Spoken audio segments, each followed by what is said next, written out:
Welcome to Aviation Intelligence Weekly with Sarah and Mike, your guide to the aviation industry.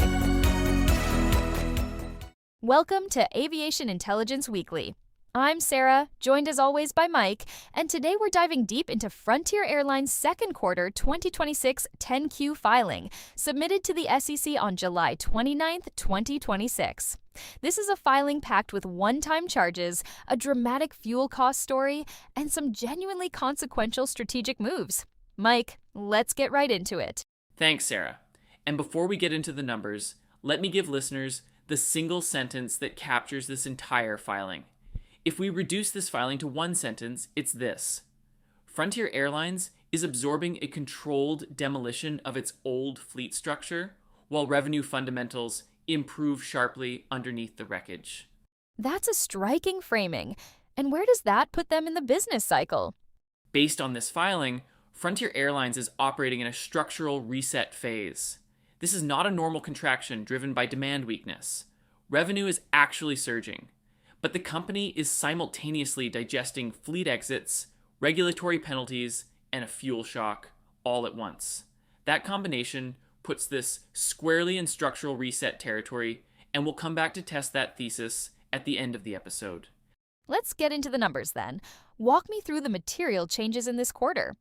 So the headline revenue number for Q2 2026 is $1.279 billion, which is a 38% increase compared to Q2 2025. For context, a 38% year-over-year revenue jump is extraordinary for any airline, let alone an ultra-low-cost carrier. The 6-month figure is $2.271 billion, up 23% year-over-year. Now, the drivers here are important. Management in the MD&A section explicitly attributed the Q2 revenue gain to, and I'm quoting directly, a 20% increase in total revenue per passenger, led by fare revenue per passenger, a 5% decrease in average stage length, supported by a 12% increase in departures, and a 1.0 point increase in load factor. So you have yield improvement, network densification through shorter routes, and volume growth all firing simultaneously. That sounds like a strong revenue story, but the net loss tells a very different story. It does, and this is where the filing gets complicated. Frontier reported a net loss of $90 million in Q2 2026, compared to a net loss of $70 million in Q2 2025. For the full 6 months, the net loss was $362 million versus $113 million in the prior year period. So losses are widening dramatically, even as revenue surges. The causality chain here is critical. If the one-time charges that drove this loss are truly non-recurring, then the underlying business is improving. But if fuel costs stay elevated and labor negotiations produce higher wage structures, then the revenue gains get consumed before they reach the bottom line. And management does break out the adjusted figures to help us separate the noise. They do. The adjusted net loss for Q2 was $22 million, and for the 6-month period it was $90 million. Those adjustments exclude $70 million in Q2 and $209 million in the first half, related to the early return agreement. That's the deal Frontier struck to terminate leases on 24 Airbus 320neo aircraft. They also exclude the $73 million TSA reserve charge, which we'll come back to. So on an adjusted basis, the losses are real, but dramatically smaller than the GAAP figures suggest. Let's talk about what management is actually saying in the MD&A. What's the tone? The tone is measured and disclosure heavy, which is notable. Management is not projecting confidence in the way you'd expect from a company posting 38% revenue growth. The opening of the recent development section leads with geopolitical risk. They write, and I'm quoting directly, "Recent geopolitical tensions and military conflict in the Middle East, including developments involving Iran, have contributed to volatility in global energy markets. Higher crude oil prices can increase our jet fuel costs, which we experienced during the 3 and 6 months ended June 30th, 2026. That's a very deliberate framing. They're front-loading the explanation for cost pressure before you even get to the numbers. And then they close with a fairly cautious statement. Exactly. The closing line on that section is, quote, "We continue to monitor the situation and the related impacts to our business." That's not optimistic language. That's a company telling you they don't have visibility into when the fuel pressure resolves. On the labor front, they disclose that negotiations are ongoing with unions representing pilots, flight attendants, and aircraft technicians. No resolution, no timeline given. That's 3 separate labor contracts in play simultaneously, which is a significant execution overhang. What about the positive signals in the commentary? There are 2 that stand out. First, the Barclays credit card agreement. Management extended the co-branded card deal from December 2029 all the way to June 2037, and they increased the pre-purchased miles facility from $200 million to $375 million. That's an 87.5% increase in that facility. For an ultra-low-cost carrier, a strengthened loyalty and ancillary revenue platform is genuinely meaningful. It diversifies revenue away from pure ticket pricing. Second, the Starlink announcement. Management disclosed in July 2026 that the first Starlink-equipped aircraft will launch in 2027, with fleet-wide deployment to follow. For a carrier that has historically offered no Wi-Fi, this is a product differentiation move that could support the yield improvement trend we're already seeing. Let's move to the financial red flags, because there are several worth unpacking carefully. The biggest one is fuel. Aircraft fuel expense increased 90% in Q2 2026 compared to Q2 2025, 90%. The filing breaks this down precisely. A 77% increase in fuel cost per gallon, compounded by an 8% increase in fuel gallons consumed from higher capacity. For the 6-month period, fuel expense was up 50% and driven by a 45% increase in cost per gallon. To put that in context, fuel typically represents 25 to 35% of an airline's total operating costs in a normal environment. When fuel cost per gallon nearly doubles, it overwhelms almost every other efficiency gain in the business. And the non-fuel cost picture isn't clean either. Not at all.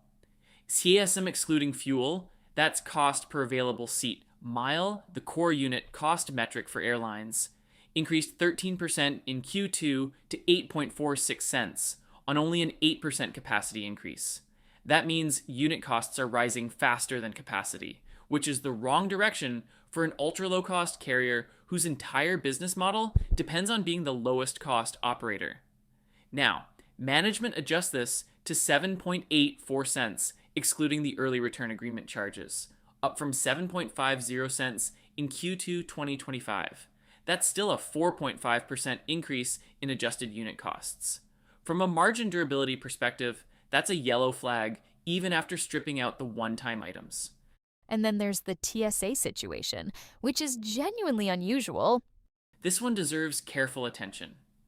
During the 6 months ended June 30th, 2026, Frontier recorded a $73 million one-time charge, they call it the TSA reserve, related to 2 separate audit periods, the 2016 through 2018 audit and the 2019 through 2022 audit. The core issue is the remittance of TSA fees for passengers who purchased tickets but did not travel. Management states, and I'm quoting directly, "We believe a loss for this matter is probable and estimable, and we are contesting the assessment." The 2019 through 2022 preliminary assessment alone is $42 million. And critically, management adds that we could be subject to further TSA audit examinations and resulting assessments. So this is not a closed chapter. If additional audit periods produce similar assessments, the liability could grow. Let's talk about risk disclosures before we get to the balance sheet. The filing does not flag new risk factors compared to prior periods, but the risks that are active are significant in combination. You have geopolitical-driven fuel volatility with no hedge position disclosed. You have 3 simultaneous union negotiations with no resolution timeline. You have open-ended TSA audit exposure, and you have a fleet transition, returning 24 aircraft and selling 11 more upon delivery, that creates operational complexity. None of these are individually catastrophic, but the simultaneity is what creates execution risk. This is a high-wire act with multiple variables in motion at the same time. And the aviation sector always has the macro overlay. Always.